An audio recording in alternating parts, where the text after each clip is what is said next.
নবী সাল্লাল্লাহু আলাইহি ওয়াসাল্লাম চেষ্টা করছেন। তারিখে ইবনে খাল্লিকানের মধ্যে আছে, আরবি কিতাব, নবী সাল্লাল্লাহু আলাইহি ওয়াসাল্লাম আবু জেহেলের কাছে 4000 বার কালেমার দাওয়াত দিয়েছে।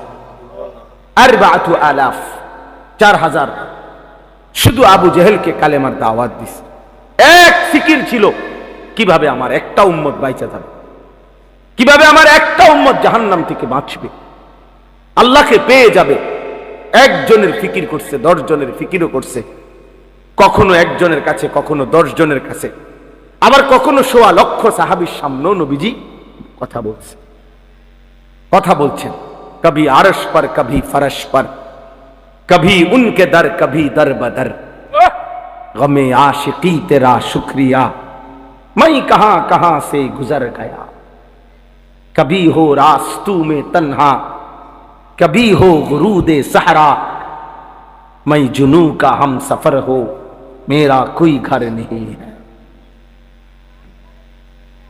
रसूलुल्लाह सल्लल्लाहु अलैहि वसल्लम যেন বলতেন এটা, मेरा कोई घर नहीं है, আমার কোনো ঘর নাই, উম্মতের দুয়ারই আমার ঘর, উম্মতের দুয়ারই আমার ঘর।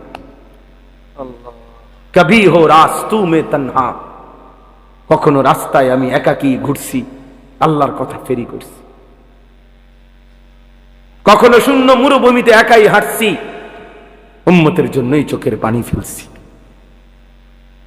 চোখের পানি ফেলছি। এই জন্য ভাইয়া, এই আজকের এই মাহফিলের ইন্তজাম যারা করছেন, আমার প্রথম কথা এটা, এই ফিকির কলিজার মধ্যে থাকতে হবে আমাদের। মুসলমানের এই নওজোয়ান, এরা নামাজ পড়বে শতভাগ কোন দিন? আমাদের এই যে ভরপুর ছেলে, আলহামদুলিল্লাহ, এখন রাত 12টা 9 বাজে, রাত গভীরে যারা আল্লাহর কথা শুনতে বসছে, তারা ইচ্ছা করলে তাদের কলিজার ভিতরে যদি আল্লাহর মহব্বত কলিজা ছিঁড়ে বুঝানো যাইতো, তারা আজকের 5 ওয়াক্ত নামাজের সেজদাও দিত।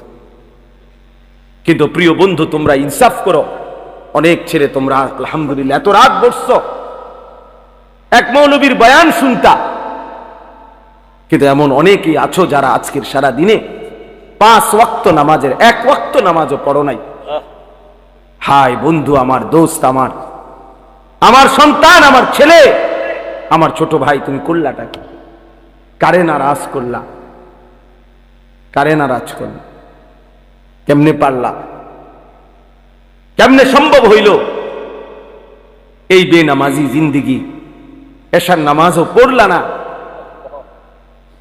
এই অবস্থায় দোস্ত যদি ঘুমাও, অনেকে রাত ভোর জেগে জেগে নারী দেখো, ছবি দেখো, মোবাইলের অশ্লীল দৃশ্য দেখো, নারী আর ছবি দেখে প্রিয় বন্ধু ছেলেরা শরীর তো নাপাক হয়, হারাম বীর্যপাত হলে শরীর তো নাপাক হয়। পেশার নামাজও পড়লা না, শরীরটাও নাপাক, এই অবস্থায় ঘুমায় রইলা। আমার বন্ধু, যদি এই রাত আর ভোর না হয়, এই ঘুম যদি আর না ভাঙে, আল্লাহর কসম, গতকালকের পত্রিকাতেও আসছে, ফিলিস্তিনি এক 6 বছরের বাচ্চা, সে সাক্ষাৎকার দিছে, আমি আমার বন্ধুদের সাথে খেলতেছিলাম, হঠাৎ করে বোমা পড়ছে, আমি বেহুশ হয়ে গেছি, আমার যখন হুঁশ আসছে, 6 বছরের মাসুম বাচ্চা বলতেছে, আমি হুঁশ ফিরে আসার পরে দেখি আমার ডান হাতটা নাই, আমার হাত আমার সাথে নাই, আমি আর হাত খুঁজে পাই নাই। প্রিয় ভাই নওজোয়ান, সবার কাছে আমি অনুরোধ, সংখ্যা কোনোভাবেই কোনো মূল বিষয় না। মনে করেন এখানে 50,000 লোক হইল, এতে করে আমার কবর আযাব মাফ তো আর কি, তাইলে আর আহামরি কি? তাইলে সংখ্যা কোনো বিষয় না, সফলতা কিংবা ব্যর্থতার জন্য সংখ্যা কোনো বিষয় না। কোরআনুল কারীমের মধ্যে আছে, আল্লাহ তাআলা বলেন, কালিলাম মা তাশকুরুন, শুকর আদায় করে কম, কলিল। কলিলাম মা তাযাক্কারুন। কোরআনুল কারীমে আল্লাহ বলেন, আমি আল্লাহর কথা থেকে উপদেশ গ্রহণ করে কম। ওয়া কলিলুম মিন ইবাদিয়াশ শাকুর। আল্লাহ তাআলা বলেন আমার কৃতজ্ঞ শুকরকারী বান্দা হয় কম। তাহলে আল্লাহ তাআলা তো কমের প্রশংসা করছেন কিনা বলে? হ্যাঁ। তাহলে সংখ্যা কম কিংবা বেশি সফলতা কিংবা ব্যর্থতার জন্য কোনো বিষয় না। সবাই চিনতে হবে অথবা চিনে না, এই পরিচিত বা অপরিচিতি এটাও সফলতার কোনো বিষয় না।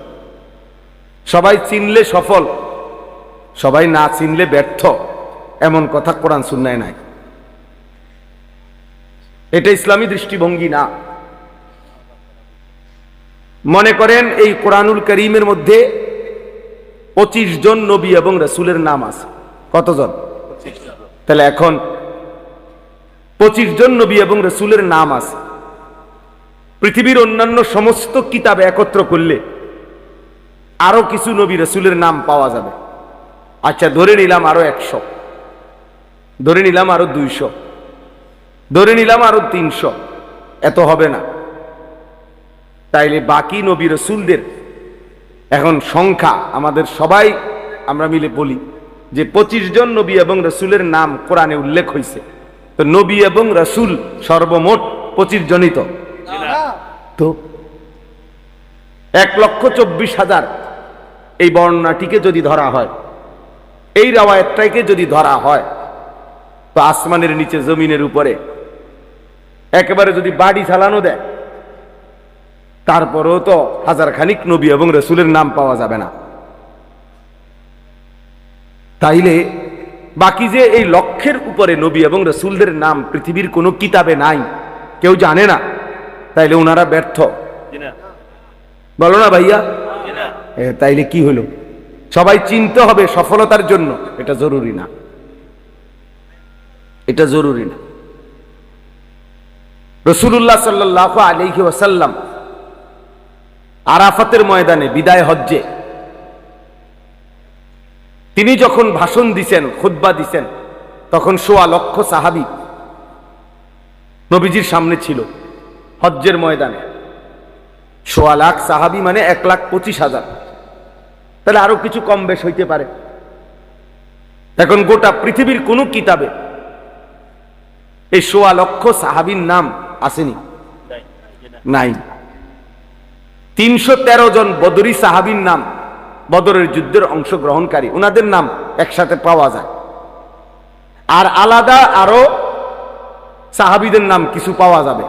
সব তালাশ করলে তো হয়তো যদি 1000 হয় বা 2000 হয়, একের ধরে নিলাম 5000 সাহাবীর নাম তালাশ করে খুঁজা পাওয়া গেল, তো বাকি যে 1,20,000 সাহাবীর নাম পৃথিবীর কেউ জানে না, ওই শুধু আরাফ হজ্জের ময়দানে, তো ওনারা ব্যর্থ সবাই। তাহলে এটা বোঝা উচিত। সফলতা কিংবা ব্যর্থতার জন্য সংখ্যাও কোনো বিষয় না। যেমন কোরআন শরীফে সূরা ইয়াসিনের মধ্যে আছে 3 জন রাসূল আল্লাহ তাআলা একটি এলাকায় পাঠাইছেন, এক এলাকায়। ফাআযাযনা বিসালিসিন ফাকালু ইন্না ইলাইকুম মুরসালুন। 3 জন মোট। এই 3 জন রাসূল একটি এলাকায় দিবানিশি আল্লাহর দাওয়াত দিয়ে, কালেমার দাওয়াত দিয়ে ওনাদের হাতে কালেমা পড়ছেন, গ্রহণ করছেন শুধু একজন। কয়জন? একজন মাত্র, একজন। ওয়াজাআ মিন আকসাল মাদিনাতে রাজুলুন, সির্ফ একজন, একজন মাত্র ব্যক্তি কালেমা পড়ছে 3 জনের দাওয়াতে, 3 জন রাসূলের দাওয়াতে। তাইলে ইনারা এই 3 জনের দাওয়াত মাত্র একজন গ্রহণ করলো, তাহলে ওনারা ব্যর্থ? এটা বোঝা উচিত, এটা বুঝলে সহজ। এজন্য সংখ্যা কোনো বিষয় না, মহান আল্লাহ পাক রব্বুল আলামিন গ্রহণ করলো কিনা সেটা বড় বিষয়। নবী সাল্লাল্লাহু আলাইহি ওয়াসাল্লাম বলছেন, ফাওয়াল্লাহি লা আন ইয়াহদিয়াল্লাহু বিকা রাজুলান ওয়াহিদান খায়রুন লাকা মিন হুমুরিন নাআম। আল্লাহর কসম, নবীজি বলছেন আল্লাহর কসম, তোমার দ্বারা যদি একজন ব্যক্তি হেদায়েত পায়, আল্লাহর পথ পায়, আখিরাতের সন্ধান পায়, নবীজি বলছেন তাহলে এটাই গোটা আরবের সমস্ত দামি ওট তোমারে হাদিয়া দেওয়ার চাইতে কোটি গুণে উত্তম। কয়জন ভাইয়া? একজন। রাজুলান ওয়াহিদান, একজন ব্যক্তি, একজনের ফিকিরে, এক আল্লাহর বান্দার বদলানোর ফিকিরে আল্লাহর কথা বলা দরকার।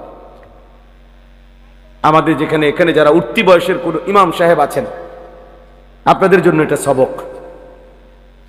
আপনারা যদি এটা ভাবতেন, বুঝেন, ইনশাআল্লাহ উম্মতের আরো ফায়দা।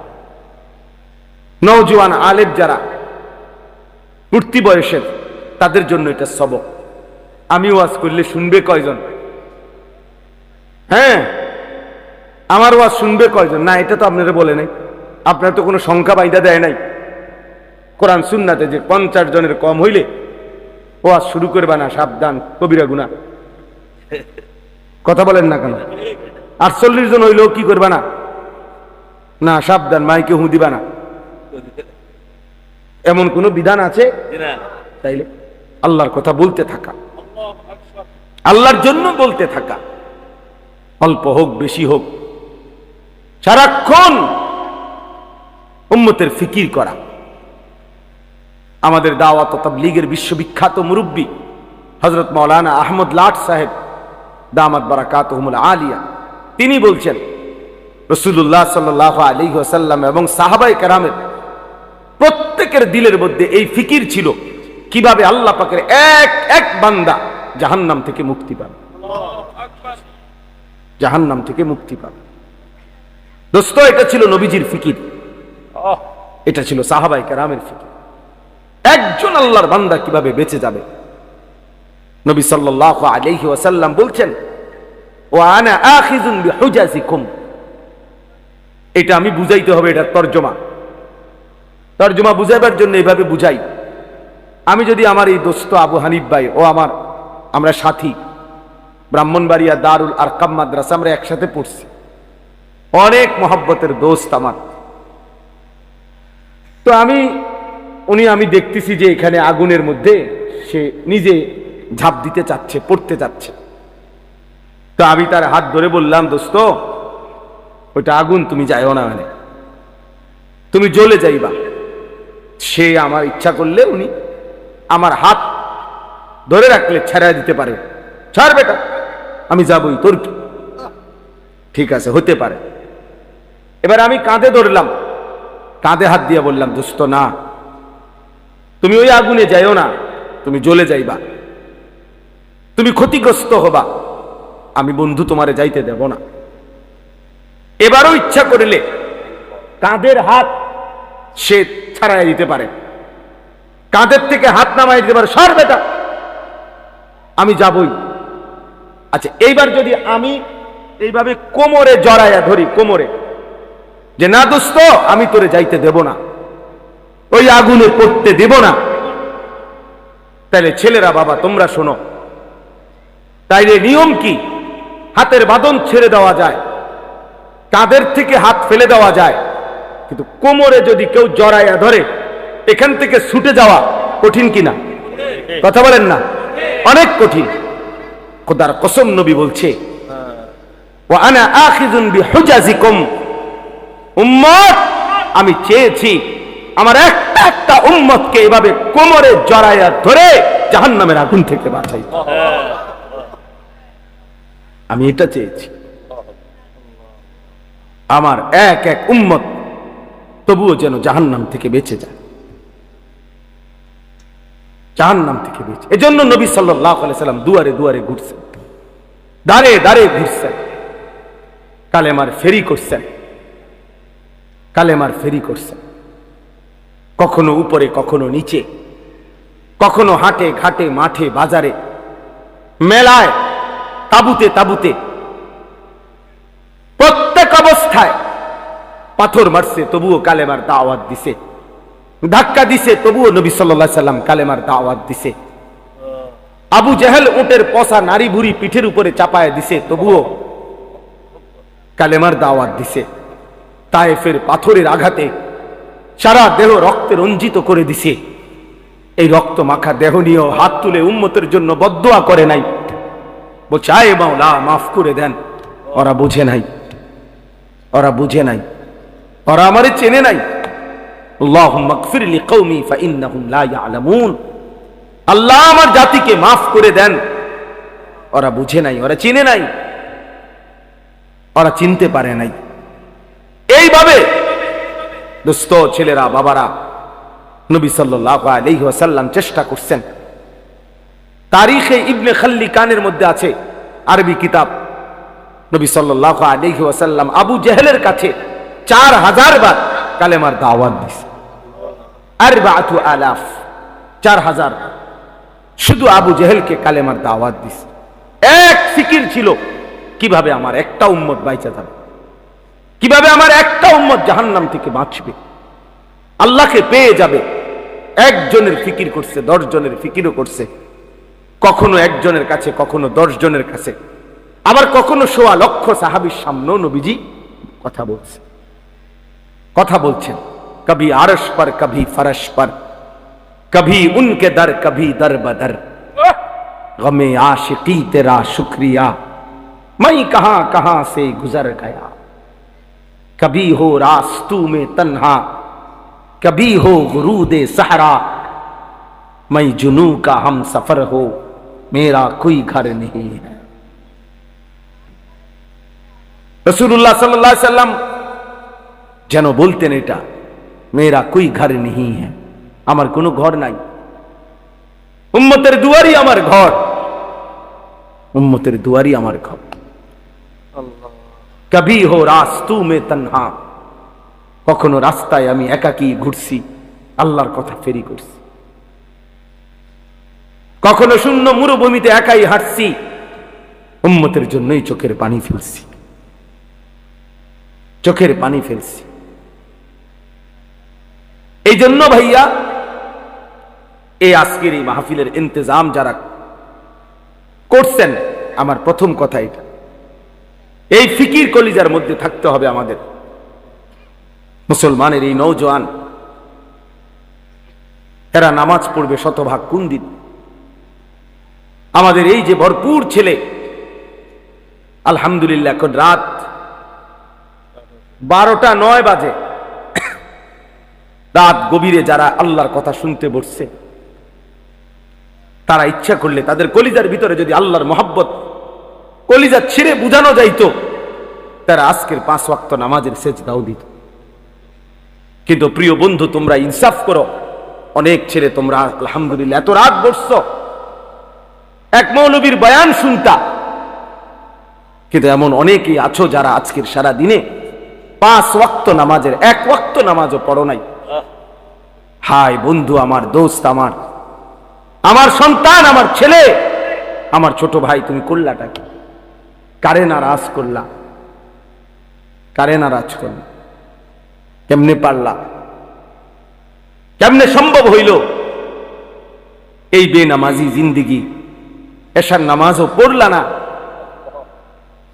এই অবস্থায় দোস্ত যদি ঘুমাও, অনেকে রাত ভোর জেগে জেগে নারী দেখো, ছবি দেখো, মোবাইলের অশ্লীল দৃশ্য দেখো, নারী আর ছবি দেখে প্রিয় বন্ধু ছেলেরা শরীর তো নাপাক হয়, হারাম বীর্যপাত হলে শরীর তো নাপাক হয়। পেশার নামাজও পড়লা না, শরীরটাও নাপাক, এই অবস্থায় ঘুমায় রইলা। আমার বন্ধু, যদি এই রাত আর ভোর না হয়, এই ঘুম যদি আর না ভাঙে, আল্লাহর কসম, গতকালকের পত্রিকা তো আসছে, ফিলিস্তিনি এক 6 বছরের বাচ্চা, সে সাক্ষাৎকার দিছে, আমি আমার বন্ধুদের সাথে খেলতেছিলাম, হঠাৎ করে বোমা পড়ছে, আমি বেহুশ হয়ে গেছি। আমার যখন হুঁশ আসছে, 6 বছরের মাসুম বাচ্চা বলতেছে, আমি হুঁশ ফিরে আসার পরে দেখি আমার ডান হাতটা নাই। আমার হাত আমার সাথে নাই, আমি আর হাত খুঁজে পাই নাই। কত অনাথ, কত অসহায়, কত বাচ্চা বাবার স্নেহ মায়ের আদর থেকে বঞ্চিত। প্রিয় বন্ধু, প্রিয় ছেলেরা আমার, বাবারা আমার, ইনসাফের সাথে ভাইব। এই পৃথিবীতে এই মুহূর্তে রানিং মুসলমানের পবিত্র লাশ বোমার আঘাতে উপরে উঠে টুকরা টুকরা হয়ে ছিন্ন ভিন্ন হয়ে গেছে। ফিলিস্তিন যেন আরেকবার উহুদের ময়দান দেখাইছে যুবক। সেই আমিরে হামজার পবিত্র লাশ যেভাবে উহুদের যুদ্ধের মধ্যে কাইটা টুকরা টুকরা করা হয়েছে, ফিলিস্তিন গাজার জমিনে আবার ইমানদার মুসলমান ওইরকম ছিন্ন ভিন্ন লাশ দেখাইছে। এমন দুর্বিষহ মুসলমানের যখন হালাত, মা যখন কাঁদে, শিশু যখন কাঁদে, রক্তের উপরে যখন ইমানদার গড়াগড়ি খায়, এই যুবক, এই অবস্থায় তুমি উলঙ্গ ছবি দেখো, মোবাইল দেখো, নাচ দেখো, একটা সেজদা দাও না, এটা ইনসাফ না যুবক। এটা মুসলমানের বাচ্চা হইতে পারে না, এটা ইমানদারের সন্তান হইতে পারে না। বেটা তুই, বেটা তুই কোন মানুষের বাচ্চা না। বেটা তোর ভিতরে কোন ইনসানিয়ত বলতে, মনুষ্যত্ব বলতে বলতে কিচ্ছু নাই। বেটা তোর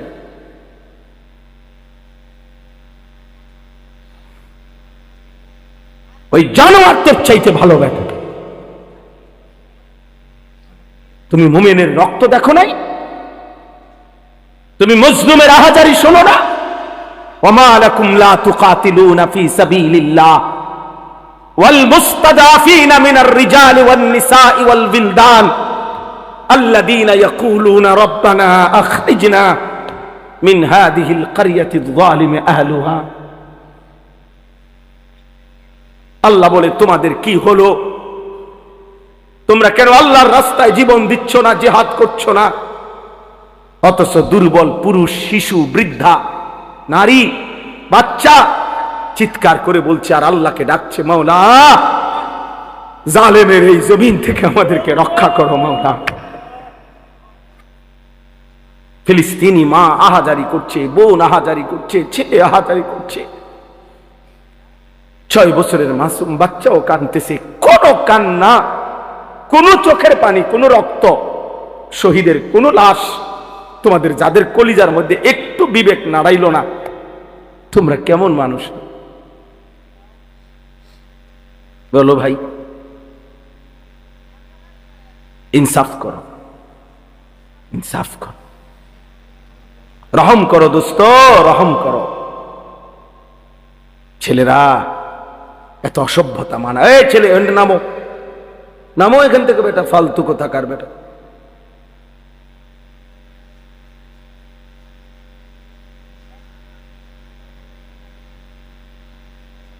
বলো মিয়া, ইনসাফ করো তোমরা। আমার কথায় রাগ হইও না, ইনসাফ করো। মুসলমানের সন্তান এমন হওয়ার কথা ছিল না, ইমানদারের সন্তান এমন হওয়ার কথা ছিল না। একজন মুসলমান, যার বাবা মুসলমান, মা মুসলমান, যার বংশ মুসলমান, যার রক্তে ইসলাম, এইভাবে আল্লাহকে ভুলে কিভাবে? এইভাবে আল্লাহকে ভুলে, এভাবে কিভাবে আল্লাহকে ভুলে? আমি দাঁড় করাইতে পারবো তো ভাইয়া এখন? তোমরা যারা আজকের সারাদিনে 1 ওয়াক্ত নামাজ পড়ো নাই, আমি তো দাঁড় করাইতে পারবো। চেহারা দেখলে বোঝা যায় বেনামাজিরে। মুসলমানের সন্তান, বাপ, কার মতো চুল রাখলা বাবা? যে বেঈমান তোমার মা আর বোনের উপরে জুলুম করছে, যে বেঈমান তোমার ইমানদার ভাইয়ের রক্তে জমিন ভাসায় দিছে, তুমি তার মতো সাজলা? ছি ছি ছি। মুসলমান এত নির্লজ্জ হয় কেন? ইমানদার এত আত্মমর্যাদাহীন হয় কিভাবে? মনে রাখেন সবাই, এবার বলি, বিজয় ফিলিস্তিনেরই হবে। এই 1450 বছরের ইতিহাসে কখনোই কোনো কালে সম্মুখ যুদ্ধে মুখোমুখি লড়াইয়ে চূড়ান্ত ভাবে কোনো বেঈমান কখনোই জিতে নাই, ইমানদার কখনোই হারে নাই। এরা সেই ইহুদি ইসরায়েলের কুত্তারা, এদের ইতিহাস পরাজয়ের ইতিহাস। এরা মদিনার বনু নজির হেরে গেছে, এরা বনু কুরাইজা হেরে গেছে, এরা বনু কাইনুকা হেরে গেছে, এরা খায়বরের বেঈমান ইহুদি হেরে গেছে। এরা এই পৃথিবী বারবার দেখছে, আসমান ও জমিন বারবার সাক্ষী আছে, ইহুদি কুত্তারা কোনোদিন পৃথিবীতে জিতে নাই, কোনোদিন না। ভাইয়া জানো না তোমরা, আমরা ইতিহাস জানি, আলহামদুলিল্লাহ কোনোদিনও জিতে নাই, আজও জিতবে না, আজও জিতবে না ইনশাআল্লাহ। সময়ের ব্যবধান, সব জালেমের পতন একই সময়ে হয় না, একই সময়ে হয় না। কারো পতন 950 বছর পরে হইছে, কারো পতন 400 বছর পরে হইছে, কারো পতন 150 বছর পরে হইছে, কারো পতন সিরিয়ায় 48 বছর পরে হইছে, বাংলাদেশের জালেমের পতন 16 বছর পরে হইছে। অতএব এটাই সত্য, ইসরায়েলের কুত্তারাও হেরে যাবে ইনশাআল্লাহ, মনে রাখতে হবে।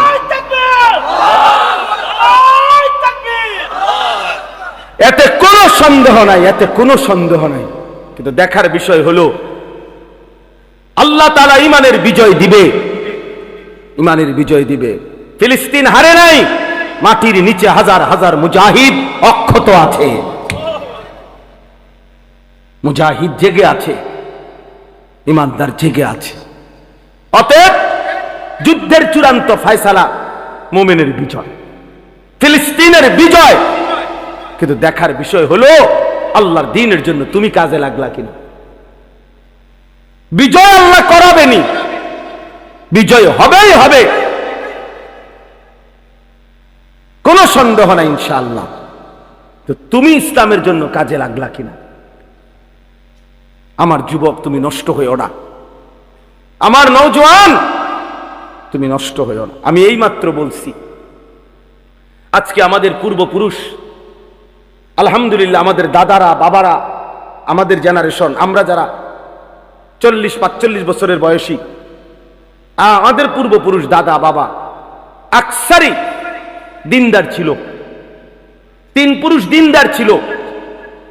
আজকে তোমরা যারা 18, 20, 25 বছর বয়সে তোমরা একটা ওয়াক্ত নামাজ পড়ো না, সারা দিন সারা রাত মোবাইল, নারী, ছবি, অশ্লীল দৃশ্য, উলঙ্গ নাচ গান নিয়ে ব্যস্ত আছো, তোমাদের হাতেও একটা জেনারেশন আসবে।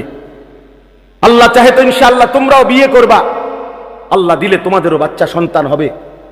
সেদিন তোমরা বুঝবা তোমাদের এই অব্যাহত গুনাহ, অসভ্যতার, অস্থিরতার খেসারত তোমাদেরকেই দিতে হবে। আমি একটা উদাহরণ বলি, শুনেন কামাল ভাই। আমাদের কুমিল্লার, আপনি তো চিনবেনই, মুরাদনগর মাদ্রাসার যিনি মুহতামিম শেখুল হাদিস আল্লামা মুফতি আমজাদ হুসাইন সাহেব, বাংলাদেশের একজন অন্যতম আলেম ওয়াইস, উনি নিজে বলছে, এক ভদ্রলোক, ওনার ঘনিষ্ঠ, ওনার মেয়েটা আরেকটা ছেলের সাথে ভাগ্যা গেছে। ভাগ্যা যাওয়ার পরে মেয়েটার তালাশে উনি বহু তালাশ কইরা মোটামুটি সন্ধান পাইয়া আনতে পারে নাই, থানায় মামলা করছে। কসম আল্লাহর, উনি নিজে বলছে, ওই মেয়েটা মেয়ের বাবার কাছে চিঠি লিখছে, এটা চিঠি পাঠাইছে। চিঠির মধ্যে মেয়ে স্পষ্ট লিখছে, আপনারা দুইজন যে কাজটা করেছিলেন অবিকল আমি তো তাই করলাম, এখন আমার বেলায় পুলিশ পাঠালেন কেন? আমার বেলায় থানায় মামলা কেন? আপনারা বাপ মাও তো ভাগ্যা গিয়েই বিয়ে করছেন, এখন আমার বেলায় থানায় পুলিশ পাঠালেন কেন, মামলা দিলেন কেন? ওই বাবা অঝরে কাঁদছে যে হ্যাঁ, আমার সন্তান আমার বেইজ্জতি আমারে শোধ দিয়া দিল, আমার পাপ আমারে বুঝায় দিল, ফিরায় দিল আমার সন্তান। এই জন্য প্রিয় সন্তান মনে রাখো, আমার কাছে আরবি কিতাব আছে, ইমাম ইবনুল কাইয়িম আল জাওজি রাহমাতুল্লাহ আলাইহির কিতাব, আদ-দা ওয়াদ-দাওয়া কিতাবের নাম।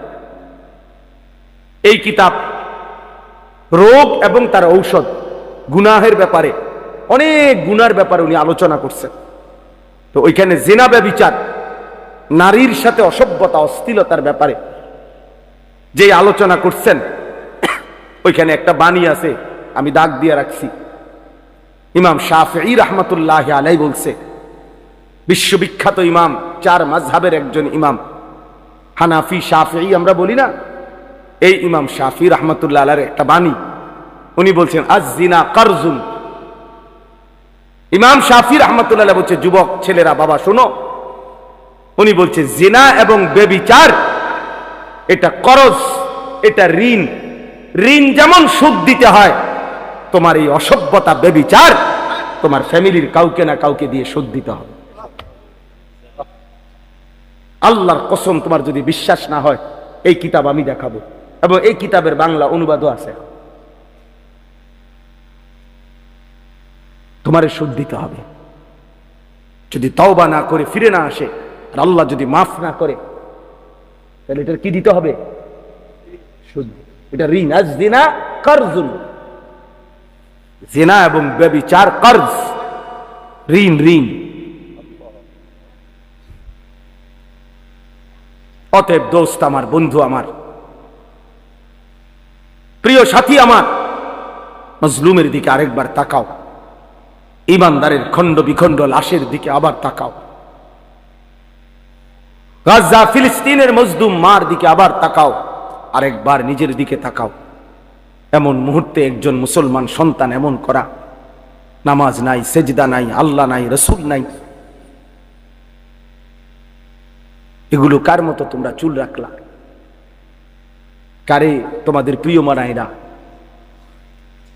কার লেবাস, কার পোশাক তোমাদের পছন্দ হইল? দোস্ত আমার, কোন খেলোয়াড়ের গেঞ্জি পরলা?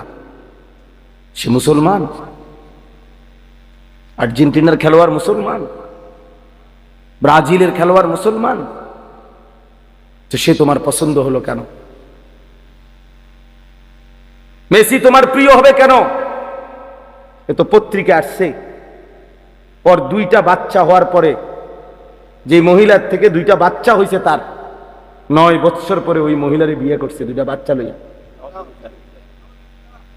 হ্যাঁ, এটা তো আমি নিজ চোখে দেখছি ব্যাপারে। 9 বছরের অবৈধ মেলামেশায় 2টা বাচ্চা হয়েছে, এরপরে 2 বাচ্চা লইয়া হে ওই মহিলারে বিয়ে করছে। 9 বছর পরে, বাচ্চা হয়েছে আরো 9 বছর আগে। এত বড় অসভ্য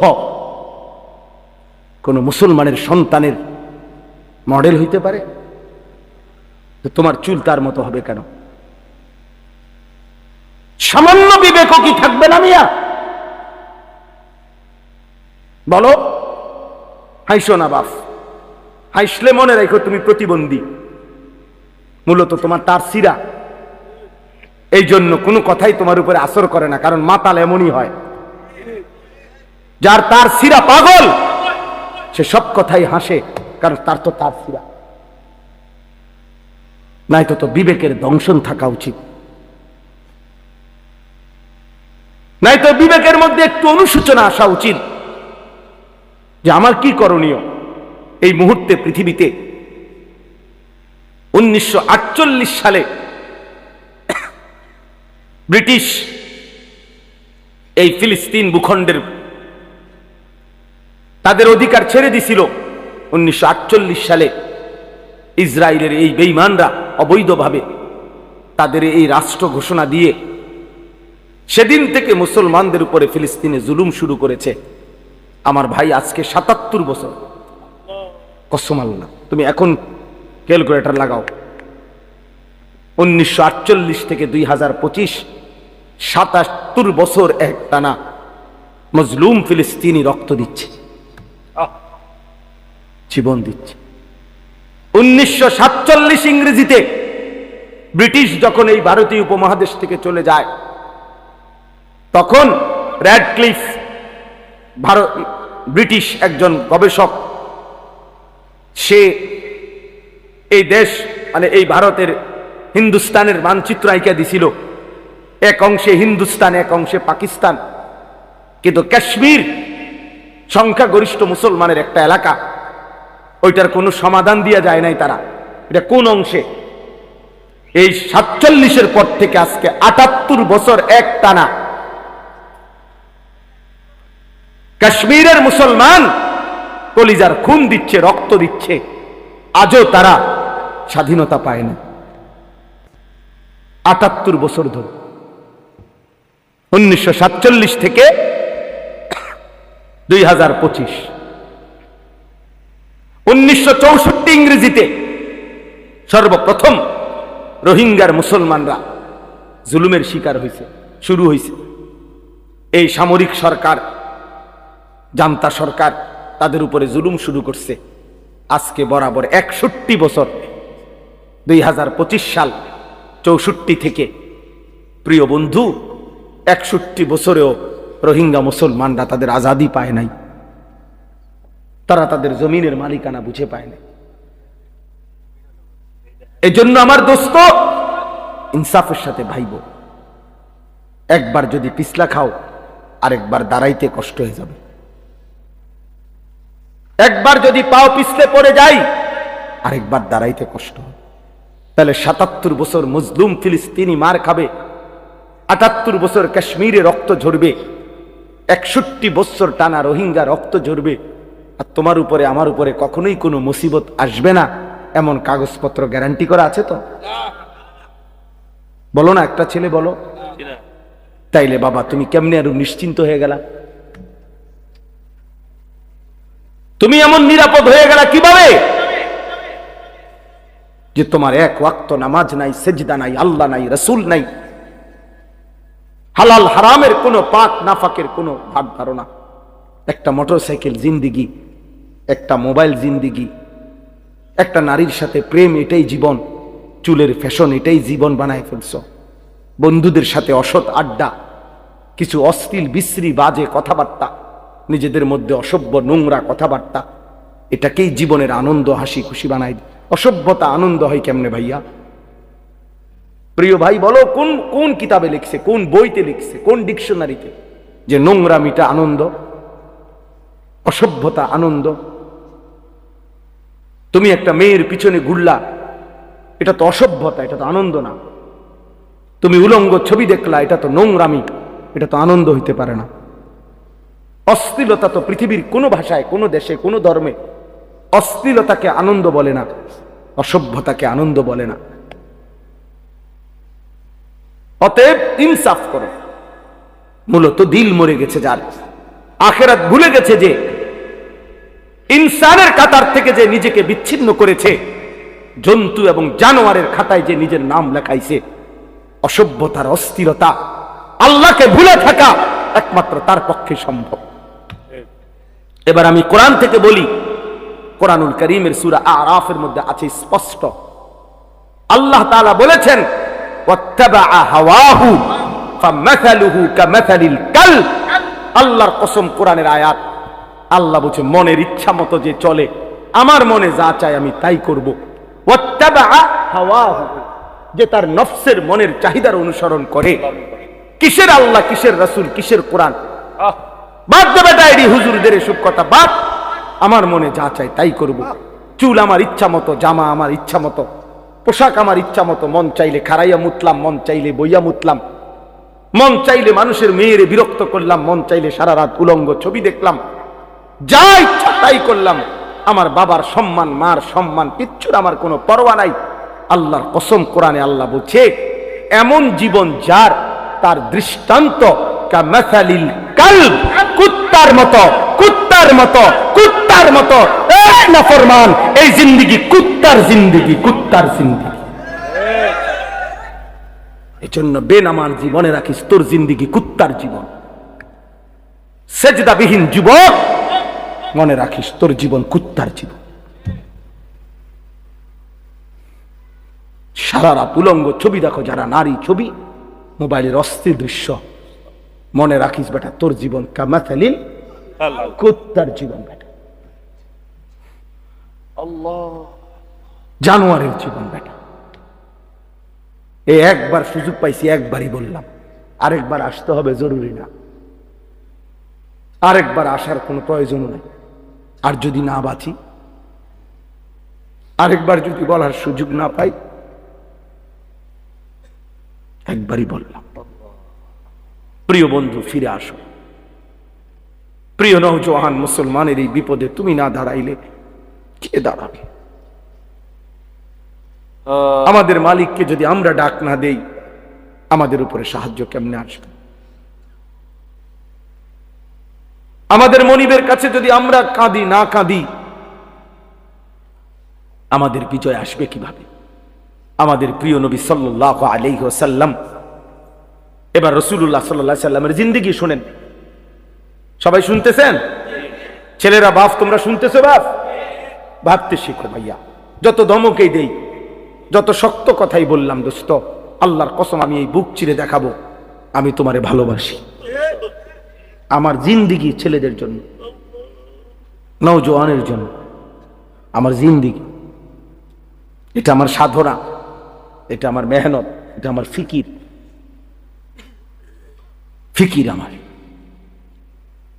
আল্লাহর নবী সাল্লাল্লাহু আলাইহি ওয়াসাল্লাম মাত্র 313 জন সাহাবীকে নিয়ে বদরের যুদ্ধে যখন যুদ্ধের ময়দানে দাঁড় করাইছে 1000 কাফেরের মোকাবেলায়, হাদিসে স্পষ্ট আছে, নবীজি সাল্লাল্লাহু আলাইহি সাল্লাম তখন সাহাবীদেরকে বললেন, তোমরা দাঁড়াও, যারে যেমনে দাঁড় করাইছি দাঁড়াও, তবে আমি আদেশ না দেওয়া পর্যন্ত যুদ্ধ শুরু করবা না। কথা বুঝছেন কিনা? এই কথা বলে আল্লাহ নবী সাল্লাল্লাহু আলাইহি সাল্লাম পিছনের দিকে আসছে, একটু পিছনের দিকে আসছে আর কি। আয়েশা পাহাড়ের টিলায় নিচে, পাহাড়ের চূড়ার নিচে আল্লাহ নবী সাল্লাল্লাহু আলাইহি ওয়াসাল্লাম সেজদা করছে। সেজদা দিয়ে এক টানা কাঁদতে শুরু করছে। নবী সাল্লাল্লাহু আলাইহি সাল্লাম অঝরে চোখের পানি ফেলতেছেন এই বদরের প্রান্তরে। তখন আল্লাহ নবী সাল্লাল্লাহু আলাইহি সাল্লাম বলছেন, আল্লাহ, আমি আপনার কসম করে বলতেছি, ইন তুহলিক হাদিহিল ইসাবা লান তু'বাদা ফিল আরদ। মাওলা, আমার সামান্য পুঁজি, আমার গত 13 বৎসর, আমার গত 13 বৎসরের মক্কার মেহনত, মদিনার 6 মাস বা 1 বছর, আমার এই 14 বছরের কাছাকাছি সময়ের মেহনতে আমার এই 313 জন সাহাবী, আমার পুঁজি আমি দাঁড় করাইছি ময়দানে। এই ছোট্ট সৈন্য আমার অল্প কয়টা লোক, আজ যদি বদরের এই প্রান্তরে আপনি যদি আমার এই সামান্য বাহিনী শেষ করে দেন, এরা যদি শহীদ হয়ে যায়, তো মনে রাখেন মাওলা, লান তু'বাদা ফিল আরদ, আপনার জমিনে আর আপনাকে ইবাদত করার কেউ থাকবে না। আমার পুঁজি তো 313 জন, ওরা যদি শহীদ হয়ে যায় সবাই, আপনারে সেজদা দিবে কে? আপনার গোলামি করবে কে? এইভাবে আল্লাহ নবী সাল্লাল্লাহু আলাইহি সাল্লাম অঝরে কাঁদতেছিলেন আর বলতেছিলেন, আহাজারি করতেছিলেন। আল্লাহ রাব্বুল আলামিন ঠিক তখন জিব্রাইল পাঠাইয়া নবী সাল্লাল্লাহু আলাইহি সাল্লামকে সরাসরি জানায় দিয়েছেন, বন্ধু, ফাস্তাজাবা লাহুম রাব্বুহুম, আপনার দোয়া আমি কবুল করেছি। আমি আল্লাহ আসমান থেকে এই মুহূর্তেই জিব্রাইলের নেতৃত্বে 1020 ফেরেশতার কাফেলা আপনার সাহায্যে পাঠাচ্ছি। সুবহানাল্লাহ। আন্নী মুমিদ্দুকুম বিআলফিন মিনাল মালাইকাতি মুরদিফিন, আমি এক্ষুনি পাঠাচ্ছি। আপনার সাথে, আপনার সাহাবীদের সাথে কাঁধ মিলিয়ে ফেরেশতারা যুদ্ধ করবে। বদরের যুদ্ধে আল্লাহ তাআলা মুমিনের বিজয় দান করছেন। সুবহানাল্লাহ, সুবহানাল্লাহ, বিজয় দান করছেন। তাহলে এই জন্য ভাইয়া, প্রিয় ভাই আমার, রাসূলুল্লাহ সাল্লাল্লাহু আলাইহি ওয়াসাল্লাম চোখের পানি ফেলছেন। আল্লাহ নবী সাল্লাল্লাহু আলাইহি ওয়াসাল্লাম, আজকে আমরা তো কমপক্ষে চোখের পানিটা তো ফেলতে পারি। এই মুহূর্তে আমরা যদি গাজা যাইতে তো চাই, যাওয়ার জন্য কসম আল্লাহর, শুধু এই মাহফিলে বলতেছি না, একাকিত্ব মালিকের কাছে 1000 বার বলছি, মালিক, যদি এই জান তোমার পছন্দ হয় তো এই জান দিতে রাজি আমি, তবুও মজলুমকে বাঁচায় দাও।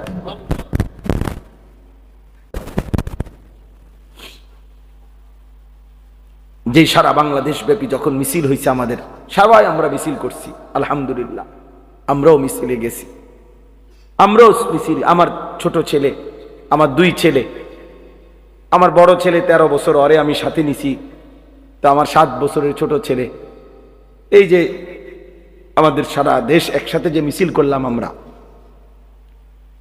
7 বছরের ছেলে পয় ধারায় আছে। তা আমি বলি, আব্বা তুমি ছোট মানুষ, তুমি যাইও না।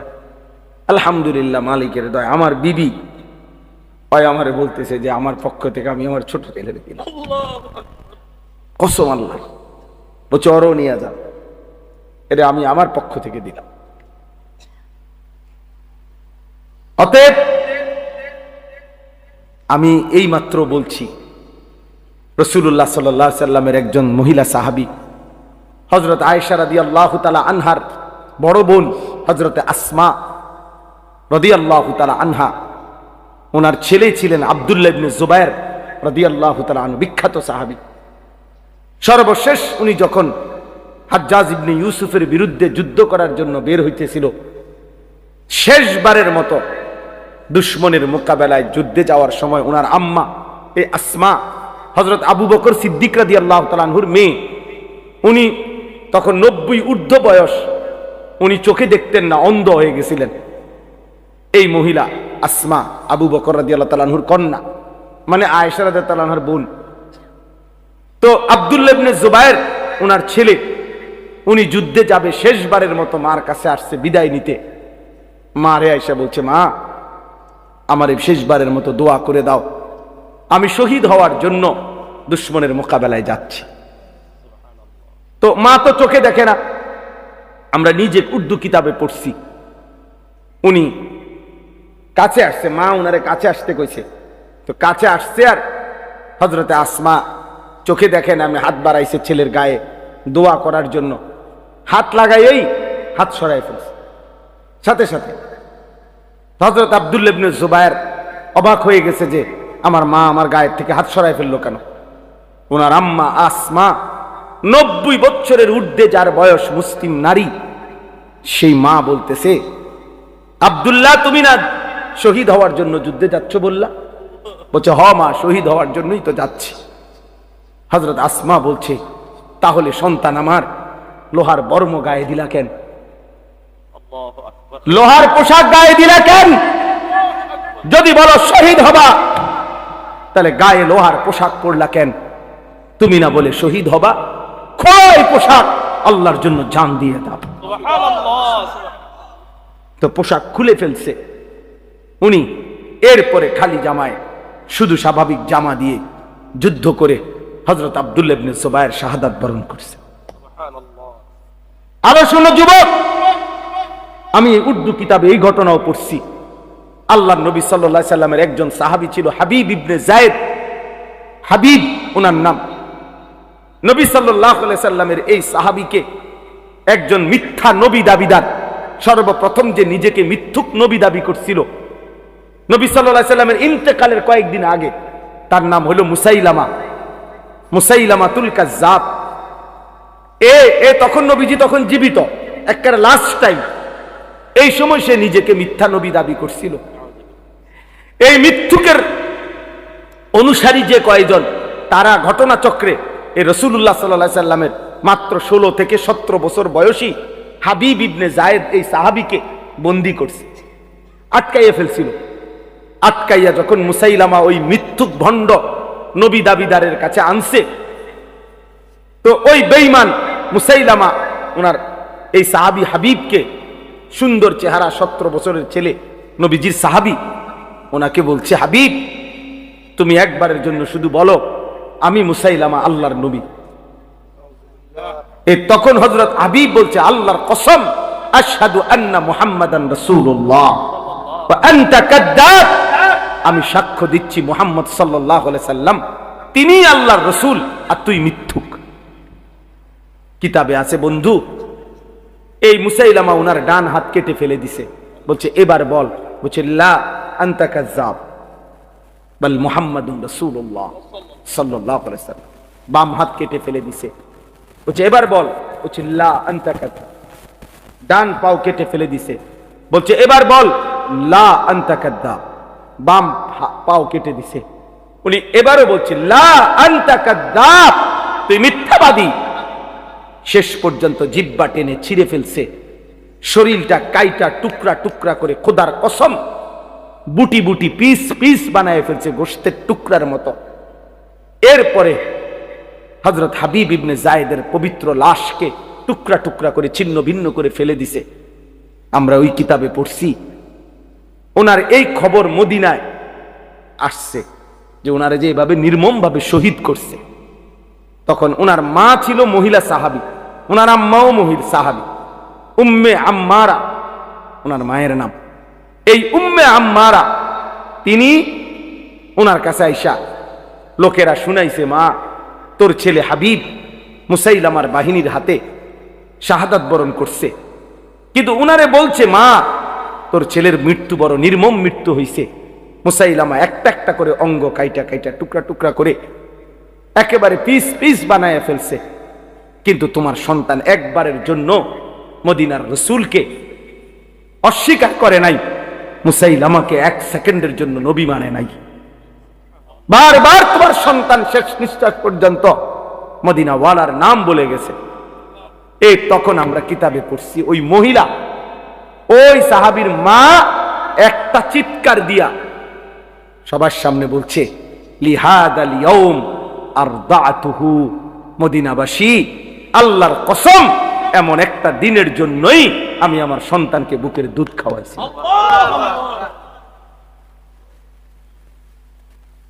বুকের দুধ খাওয়াইছি। অতএব বাবা, এক মা তার পবিত্র দুধের সৌভাগ্য বলতেছে যে সন্তান আমার দুধের হক আদায় করে, আমার বুকের দুধের হক আদায়, আল্লাহর জন্য জান। আজকে তোমাদের মারাও 2 বছর তোমাদেরকে দুধ পান করে, তোমাদের বাবা হাজারো বার তোমাদের মুখে গালে চুমা দিতে, তোমাদের বাবার ঘাম ঝরানো টাকা দিয়ে সংসার চালাইছে, বিনিময়ে মা বাবাকে এত বড় অপমান করো না।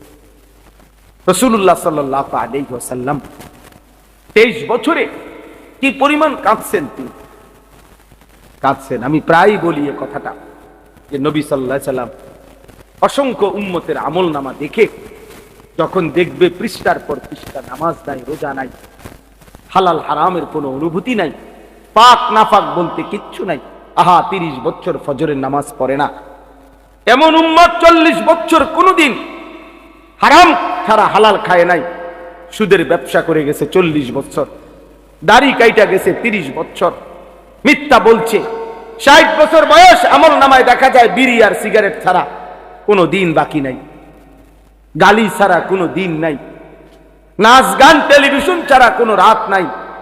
আল্লাহর কসম, নবী সাল্লাল্লাহু আলাইহি ওয়াসাল্লাম ওই উম্মতের দিকে তাকাইয়া চোখের পানি ফেলে নবীজি বলবে, উম্মত আমার 23 বছরের চোখের পানি, আমার তায়েফের রক্ত, আমার উহুদের দান দান শহীদ, বিনিময়ে এই আমল নামা।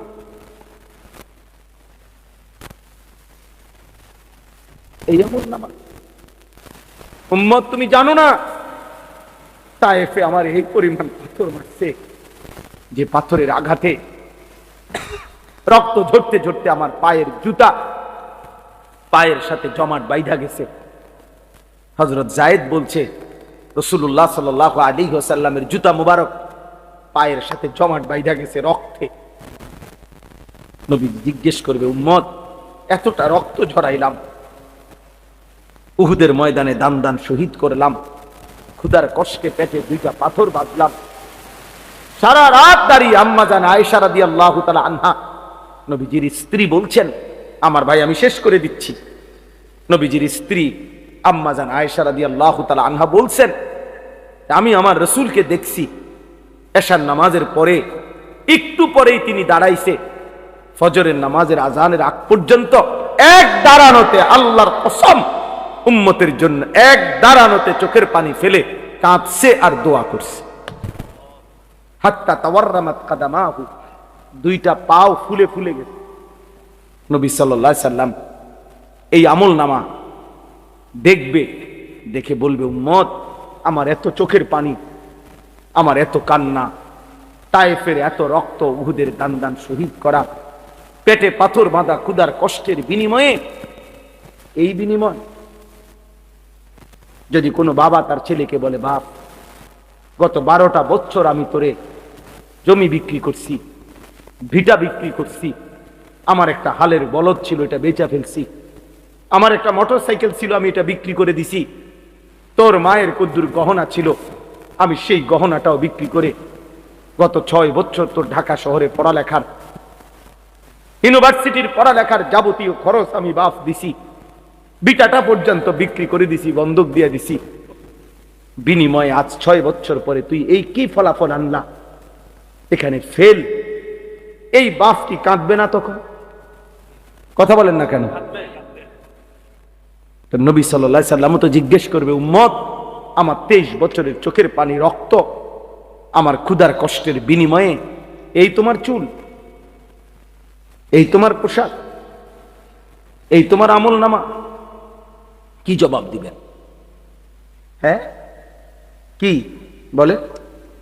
এইখানে এই আয়াত আমি পড়ছি, এই আয়াত রাসূলুল্লাহ সাল্লাল্লাহু আলাইহি সাল্লামের জন্মেরও বহু আগে হযরত ইব্রাহিম আলাইহিস সালাম তিনি আল্লাহর কাছে দোয়া করছেন, আল্লাহ আমি সারাটা জীবন আমি আপনার কাছে আমার ভালোবাসা মহব্বতের পরীক্ষা দিছি।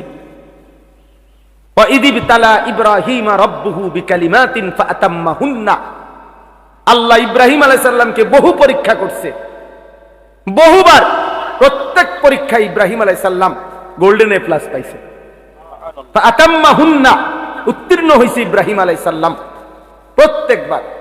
ছোট্টবেলা থেকে নিয়ে এই যতবার পরীক্ষা করছে, প্রতি পরীক্ষায় উত্তীর্ণ হওয়ার পর তাফসীর মাআরিফুল কোরআনে আমি পড়ছি, আল্লাহ তাআলা 70 বার ইব্রাহিম আলাইহিস সালামকে মোট পরীক্ষা করছে।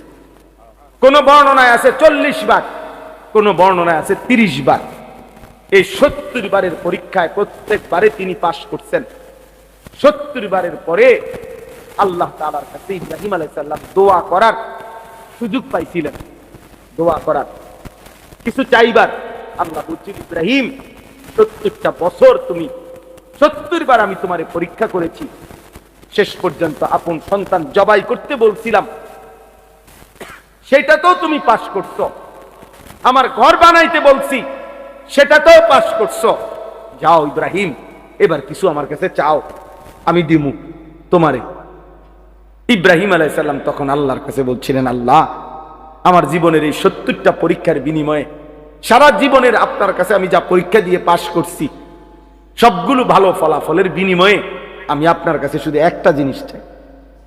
কয়টা? একটা জিনিস। তবে মজার বিষয় হলো, মাওলা সবকিছুই আপনার কাছে আছে অনেক, আমি যেটা চাই সেটা আপনার কাছেও আছে একটা, আপনার কাছেও আছে এক পিস। আমি জানি মাওলা আমি যেটা চাইবো এখন আমার সারা জীবনের পরীক্ষার বিনিময়ে, ওইটা আপনার কাছে আছেই একটা, আপনার কাছে আরেকটা নাই, আমি জানি। আমি ওইটাই, আপনার কলজাটা চাই, আমি আপনার ওই একটা প্রিয় ধন আমার দরকার, আমি ওইটা নিই। আল্লাহ বলছে, বলো না ইব্রাহিম, দিমু যেহেতু সিদ্ধান্ত নিছিয়ে তোমার আজকা, কও যাও, যেটাই চাও, যত প্রিয়ই হোক আমার, আমি দেব ইব্রাহিম, বলো তুমি। ইব্রাহিম আলাইহিস সালাম তখন এটা চাইছে, রব্বানা ওয়াবআস ফীহিম রাসূলাম মিনহুম, আল্লাহ আমার সন্তান ইসমাঈলের বংশে আমি ওই শেষ জামানার পয়গম্বর, আখিরি পয়গম্বর, নবিয়ে দু জাহাं, নবিয়ে দু শাহাं, নবিয়ে দু আলম, ফখরে মওজুদাত, সৈয়দুর রসুল, মুসদ্দিকুর রসুল, নবিউল আম্বিয়া, ইমামুল মুত্তাকিন, ইমামুল মুরসালিন, ইমামুল আতকিয়া, ইমামুল আম্বিয়া, ইমামুল মুরসালিন, খায়রু খালকিল্লাহ মুহাম্মদ আরবি সাল্লাল্লাহু আলাইহি সাল্লাম, আখিরি মুহাম্মদ বন্ধুকে আমি আমার সন্তানের বংশে চাই, আমি মুহাম্মদ চাই, মুহাম্মদ।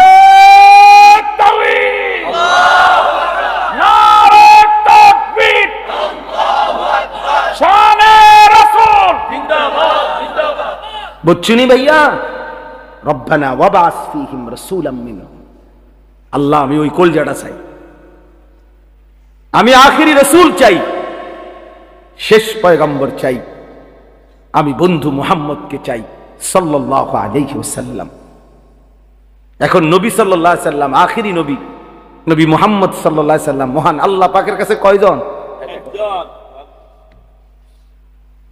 একজন। হুসনে ইউসুফ দমে ঈসা ইয়াদে বাইদা দারি আছে খুবা হামা দারান তু তনহা দারি।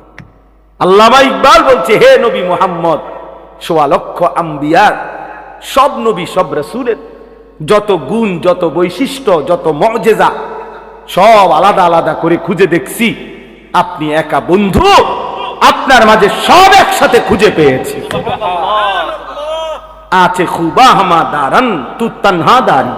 আপনি একাই সব, আপনি একাই সব, আপনি একাই সব। এজন্য আমরা লাকাদ মান্নাল্লাহু আলাল মুমিনিনা ইয বাআসা ফীহিম রাসূলাম মিন আনফুসিহিম। আমাদের জীবনের সবচেয়ে বড় অর্জন, আমরা আখিরি রাসূল পেয়েছি। আমাদের জীবনের সবচেয়ে বড় পাওয়া বন্ধু, আমরা আখিরি নবীকে পেয়েছি। অতএব আমার শেষ কথা এটা, আল্লাহ বলছে বন্ধু, ইব্রাহিম আলাইহিস সালাম বলছে, মাওলা আমি কেন চাই মুহাম্মদ সাল্লাল্লাহু আলাইহি সাল্লামকে আমার সন্তানের বংশে, ইয়াতলু আলাইহিম আয়াতিকা, সে আপনার কালাম তেলাওয়াত করে পরবর্তী বংশধরকে শোনাবে, ওয়া ইউআল্লিমুহুমুল কিতাবা ওয়াল হিকমা, কোরআন এবং সুন্নাহর আলোকে আপনার বান্দাদের জীবন গড়ে দিবে, ওয়া ইউযাক্কিহিম, আপনার বান্দার কলিজাটা পাক সাফ করে পবিত্র করে দিবে। সুবহানাল্লাহ। ইন্নাকা আনতাল আজিজুল হাকীম, আমি জানি মাওলা আপনি সবটা ক্ষমতা রাখেন, আপনি মহাপ্রজ্ঞাময় শক্তিশালী। এজন্য এই আয়াত পড়ার উদ্দেশ্য হল এই শেষ কথা আমার, আমরা শ্রেষ্ঠতম নবীর উম্মত, আখিরি রাসূলের উম্মত। অতএব আমাদের ঈমান, আমাদের আমল, আমাদের তাকওয়া, আমাদের ইখলাস আরো বেশি হওয়া উচিত। শেষ জামানার নবী, আখিরি নবীর উম্মত হিসাবে আমাদের আত্মমর্যাদা আরো বেশি হওয়া উচিত। এজন্য প্রিয় যুবক বাবা, পর্দার আড়ালের মা বোন, এত বড় শ্রেষ্ঠতম নবী পেয়ে আমরা যদি জিন্দিগিটা এভাবে নষ্ট করে দেই, এটা উচিত না, এটা ইনসাফ না। এজন্য আমি অনুরোধ করছি, আজকে এই রাত গভীরে তোমরা যারা কিশোর নওজোয়ান এতটা কষ্ট করে এত রাত অবধি বসে রইলা, আমি তোমাদের কাছে অনুরোধ করি ভাইয়া, মাথার চুল থেকে পায়ের নখ পর্যন্ত তুমি যেহেতু সুন্দর নিজেকে সাজাইতে চাও, আমিও বলি তুমি সুন্দর হও, কিন্তু সেই সৌন্দর্য নিজেকে যেহেতু সুন্দর করতে চাও, আল্লাহর কসম প্রিয় নবী সাল্লাল্লাহু আলাইহি সাল্লামের চাইতে সুন্দর এই কায়নাতে আর কেউ হইতে পারে না। অতএব সুন্দরী যেহেতু পছন্দ, তাহলে রাসূলুল্লাহ সাল্লাল্লাহু আলাইহি সাল্লামের সৌন্দর্য গ্রহণ করা এটাই সবচেয়ে বেশি বুদ্ধিমান এবং বিবেকবানের উচিত। কারণ প্রিয় নবী সাল্লাল্লাহু আলাইহি সাল্লাম তিনি হাসলেও সুন্দর, তিনি কাঁদলেও সুন্দর, তিনি হাঁটলেও সুন্দর, তিনি বসলেও সুন্দর। হাজারো সাহাবী নবী সাল্লাল্লাহু আলাইহি সাল্লামের সৌন্দর্যের বর্ণনা দিয়েছেন। নারীরা, পুরুষেরা, সাহাবীরা সবাই নবীজির সৌন্দর্যের প্রমাণ করছেন। 1450 বছর ধরে আপনজন দুশ্মন সবাই নবীজির জীবনী গবেষণা করছে। ইমানদারের কাছেও তিনি শ্রেষ্ঠ, পৃথিবীর সমস্ত কাফের বেঈমানের কাছেও আল্লাহর রাসূল সাল্লাল্লাহু আলাইহি সাল্লাম শ্রেষ্ঠ। তাহলে তিনি বন্ধুর কাছেও শ্রেষ্ঠ, তিনি দুশ্মনের কাছেও শ্রেষ্ঠ। আমাদের নবীর চাইতে শ্রেষ্ঠ কোন দিক থেকে এই পৃথিবীর কোন বেঈমানও কাউকে এই পর্যন্ত প্রমাণ করতে পারে নাই। তাইলে শ্রেষ্ঠতম রাসূল আমার থাকতে তুমি বেঈমানের মতো সাজবা কেন?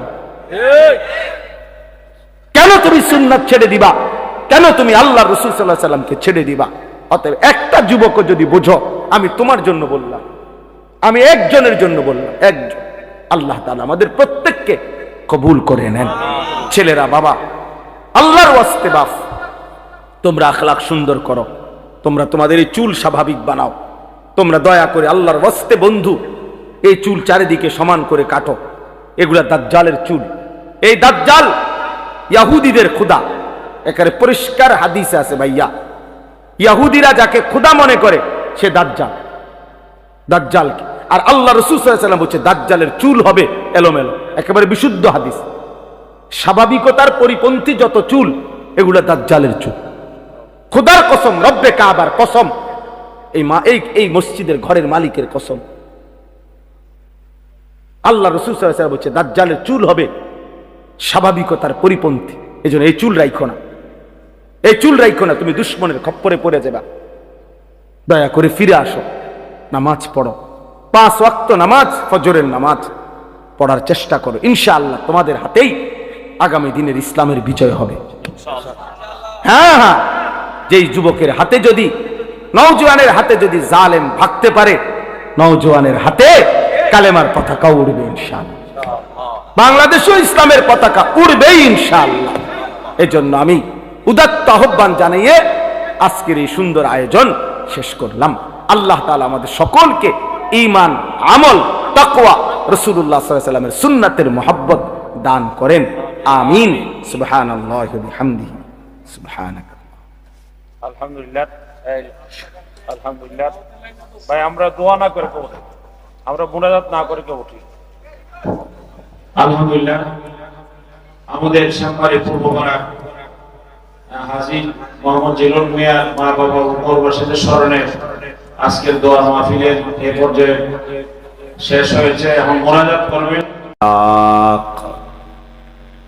اللهم صل على محمد وعلى آل محمد كما صليت على إبراهيم وعلى آل إبراهيم إنك حميد مجيد اللهم بارك على محمد وعلى آل محمد كما باركت على إبراهيم وعلى آل إبراهيم إنك حميد مجيد سبحانك لا علم لنا إلا ما علمتنا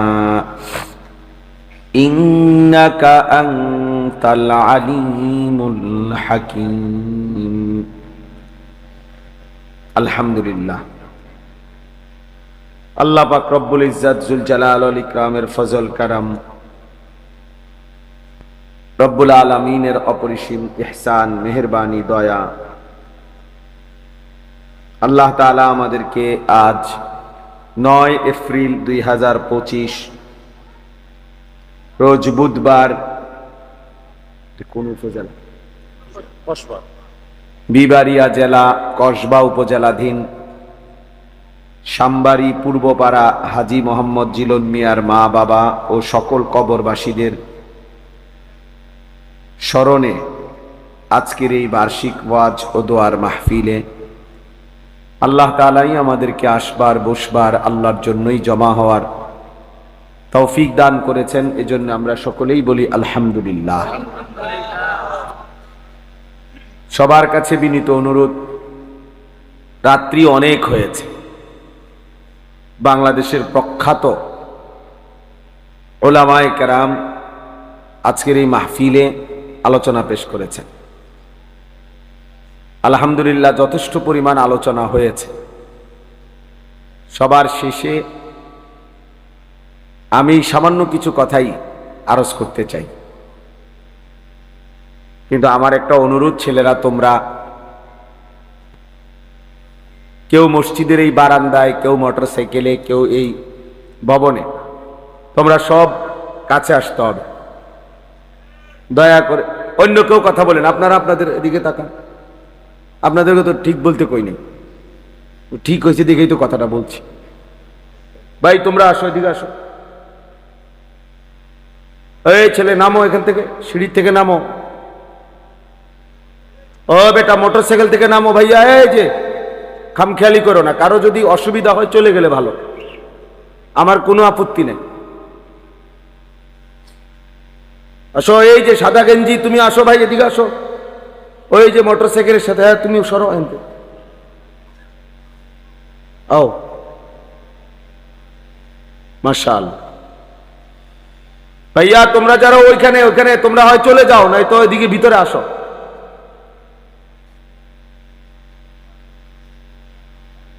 মাশাআল্লাহ, আল্লাহ সবাইকে কবুল করেন।